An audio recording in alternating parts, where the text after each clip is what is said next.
Shalom, Shalom, berjumpa kembali bersama Nathanael dan Elizabeth di Sambal, Samba, sama-sama sama-sama belajar belajar Alkitab. Alkitab. Hari ini kita lanjut ke ayat berikutnya dari Yohanes 6. Jadi kalau kemarin kita sudah sampai ke ayat yang ke-43, hari ini kita lanjutkan di ayat yang ke-44. Kita refresh sejenak apa yang sudah kita dapat kemarin, bahwa orang banyak meragukan asal-usul Yesus ketika Yesus berkata, "Akulah roti hidup yang turun dari surga." Nah, kita akan lihat berikutnya apa yang dikatakan oleh Tuhan Yesus kepada orang banyak. Kita akan mulai dari ayat 43 ya. Ayat 43 kita baca lagi, karena ini adalah satu kalimat perkataan Tuhan Yesus sampai berikutnya. Jawab Yesus kepada mereka, "Jangan kamu bersungut-sungut. Tidak ada seorang pun yang dapat datang kepadaku jikalau ia tidak ditarik oleh Bapa yang mengutus aku, dan ia akan kubangkitkan pada akhir zaman." Ada tertulis dalam kitab nabi-nabi, dan mereka semua akan diajar oleh Allah, dan setiap orang yang telah mendengar dan menerima pengajaran dari Bapa datang kepadaku. Ya. Dari pembacaan ayat baru saja, kembali Tuhan Yesus mengatakan penekanan kepada apa yang sudah kita baca sebelumnya. Di sebelumnya, Tuhan Yesus sempat mengatakan, mereka yang diberikan Bapa kepadaku, maka tidak akan kubuang. Mereka yang diberikan pada Bapa kepadaku, maka mereka tidak kubiarkan satupun hilang. Nah, Tuhan Yesus menekankan hal tersebut. Di sini dikatakan seorang tidak dapat datang kepadaku kalau bukan Bapa yang menariknya untuk datang kepadaku. Nah, di sini kita bisa melihat bahwa orang-orang yang bersungut-sungut itu, Tuhan Yesus katakan jangan bersungut-sungut. Karena apa? Ya kamu bersungut-sungut karena kamu bukanlah orang yang akan diberikan Bapa kepadaku. Bagi orang yang akan diberikan kepada Yesus, maka ia tidak akan bersungut-sungut. Kenapa demikian? Karena ada tertulis bahwa ada orang-orang yang memang sejak sebelumnya itu sudah menerima pengajaran sendiri dari Bapa, sudah menerima pengajaran sendiri dari Allah. Nah, itu bagaimana? Bentuknya seperti apa? Orang-orang Yahudi itu adalah orang-orang yang membaca kitab suci. Orang-orang Yahudi secara tradisi, mereka mengajarkan kepada anak-anaknya, terutama anak-anaknya yang pria, untuk mempelajari, bahkan ada disekolahkan Torah ya di situ ya. Mereka diajarkan, mereka harus belajar Torah ke dalam rumah-rumah ibadah. Nah, pertanyaannya mungkin begini, kenapa ada yang bisa menerima Yesus, ada yang tidak menerima Yesus? Padahal mereka sama-sama mendapat pengajaran yang sama. Nah, yang membedakan adalah mereka sama-sama mempelajari kitab, mereka sama-sama mempelajari Torah, mereka mempelajari Taurat. Akan tetapi, hati mereka dibukakan oleh Roh Kudus atau tidak. Kerinduan hati mereka dalam mempelajari kitab Taurat itu sungguh-sungguh keluar dari hatinya, ataukah mereka hanya melihat pengajaran itu sebagai suatu kebiasaan dan tradisi saja? Itulah yang menyebabkan saat pembelajaran kitab Taurat itu menjadi sebuah tradisi, maka seperti yang pernah kita pelajari, bagaimana tradisi itu justru menjadi lebih penting daripada isi dari pengajaran tersebut. Berbeda dengan orang yang mau membuka hati dan menggali lebih dalam, sehingga mereka bisa mendapatkan poin isi dari pengajaran kitab Taurat atau kitab Torah. Nah, mereka semua sebetulnya sama, antara yang sungguh-sungguh ataupun yang tradisi tadi. Mereka sama-sama menantikan datangnya seorang Mesias. Hanya bedanya yang satu melihat dengan hati, yang satu melihat dengan apa yang tertulis saja. Mereka hanya melihat berdasarkan yang tertulis, yang diajarkan, bukan yang tertulis dan yang dibukakan oleh hati mereka. Nah, saat mereka ada dua pilihan ini, maka itulah yang menyebabkan ada yang menerima dan ada yang tidak.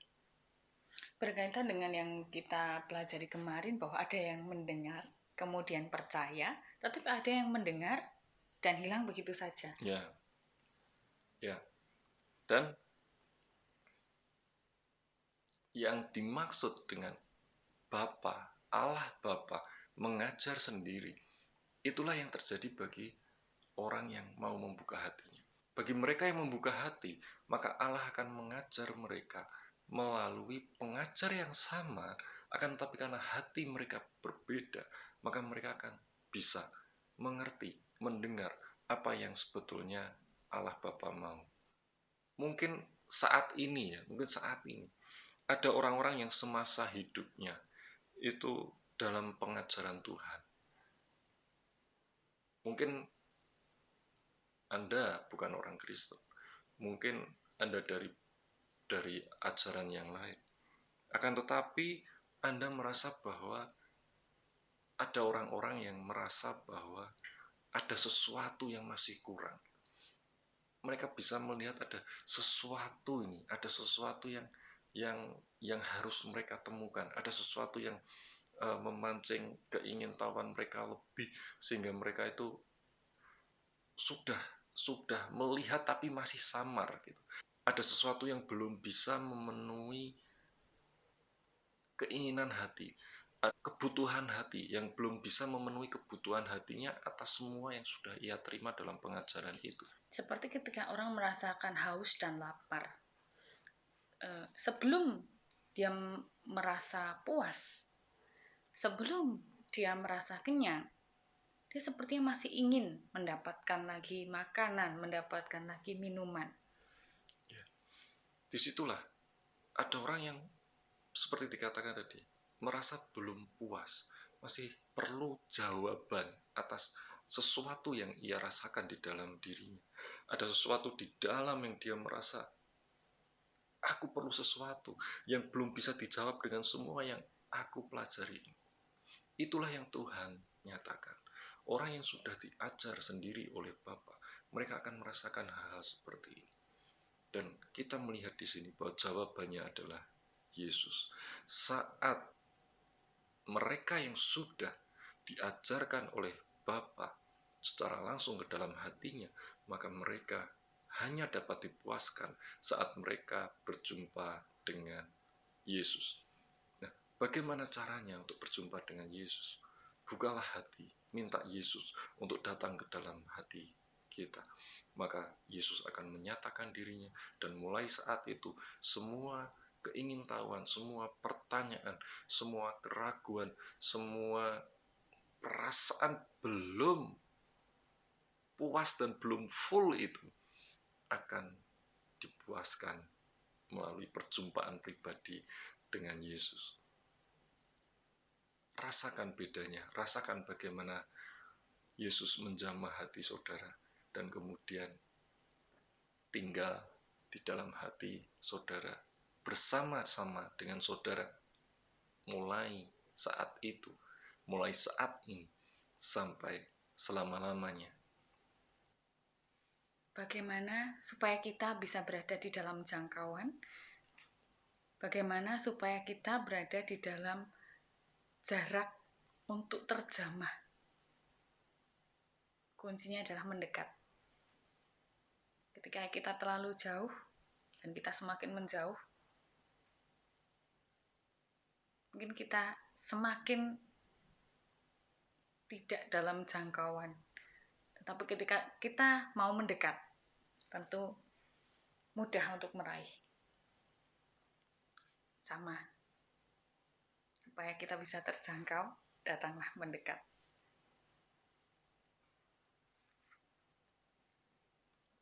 Kita lanjutkan ke ayat berikutnya.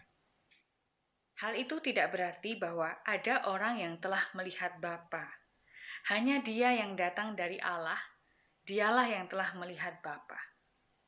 Aku berkata kepadamu, sesungguhnya barang siapa percaya, ia mempunyai hidup yang kekal. Nah, di sini Tuhan Yesus ingin meluruskan bahwa seperti yang tadi kami sampaikan. Orang yang diajar oleh Bapa, orang yang Ketika di sini disampaikan bahwa mereka semua diajar oleh Bapa sendiri langsung, tidak berarti bahwa orang itu kemudian duduk seperti kita duduk di dalam kelas, kemudian Allah Bapa ada di depan kita dan mengajarkan sesuatu kepada kita. Tidak, gitu. Itu artinya bahwa bukan berarti bahwa ada orang yang sudah melihat Bapa. Jadi itu tadi seperti yang sudah dijelaskan bahwa saat Bapa mengajar itu bukan dengan kehadiran secara fisik, akan tetapi segala apa yang kita rasakan dalam hati. Itulah bagaimana Tuhan Allah Bapa kita mengajar kita, memberikan hikmat dan pemahaman di dalam hati kita. Ya. Dan di ayat yang terakhir dikatakan, sesungguhnya barang siapa percaya, maka ia mempunyai hidup yang kekal. Kembali lagi Tuhan Yesus menegaskan mengenai siapa yang percaya, ia terima hidup yang kekal. Percaya kepada Yesus sebagai utusan Allah dan segala pengajaran yang diberikan oleh Yesus, maka setiap orang mempunyai hidup yang kekal. Dikatakan di sini, saat percaya, maka hidup yang kekal sudah dipunyai bagi mereka yang percaya. Haleluya. Mari kita berdoa. Bapa, kami mengucap syukur untuk firman pada hari ini. Kami berterima kasih Tuhan untuk pengajaran yang Kau berikan kepada kami secara pribadi. Dan biarlah saat ini kami datang kepadamu, membuka hati kami, untuk kami terima Yesus. Kami percaya kepada Yesus sebagai Tuhan dan Juru Selamat kami yang hidup. Terima kasih Bapa, terpujilah nama-Mu kekal sampai selama-lamanya. Terima kasih. Dalam nama Tuhan Yesus, haleluya, amin. Itu yang kita pelajari hari ini. Kita akan berjumpa lagi hari Senin dengan lanjutan belajar kita. Sampai jumpa. Tuhan Yesus memberkati.